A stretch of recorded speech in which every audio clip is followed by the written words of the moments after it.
Hello বন্ধুরা, তো চলে আসলাম একটি লক্ষ্মী এবং গণেশ ঠাকুর রং করার ভিডিও নিয়ে। তো এই ঠাকুর দুটি আমরা এখানেই তৈরি করা।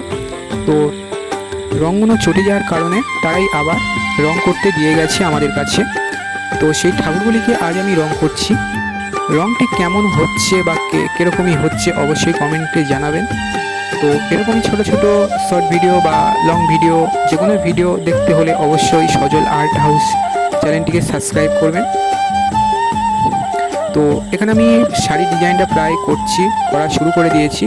তো কিছু কিছু কাজও আমি আপনাদের দেখিয়ে দিলাম কীরকমভাবে আমি শাড়ি আঁকি বা করি। তো সেই ছোট ছোট মুহূর্ত আমি আপনাদের কাছে শেয়ার করছি। তো এখানে আমি দেখতে পাচ্ছেন পুরো লাল শাড়ির ওপরে আমি একটি গোলাপি রং নিয়ে রংটা করা শুরু করে দিয়েছি। তো ধীরে ধীরে আমি ডিজাইনটি করব শাড়ির ওপরে। তো কেমন হচ্ছে অবশ্যই কমেন্টে জানাবেন। তো দেখতে পাচ্ছেন আমি এখানে প্রায় কমপ্লিট করে দিয়েছি, মায়ের চোখ এবং শাড়ি ডিজাইন সব কিছুই কমপ্লিট করে দিয়েছি। এখন গয়নার কাজটা কিছুটা বাকি আছে, যে গয়নার দেখতে পাচ্ছি মাটির ওপরে এখনও কালার করা হয়নি। তো দেখা হচ্ছে পরবর্তী ভিডিও নিয়ে।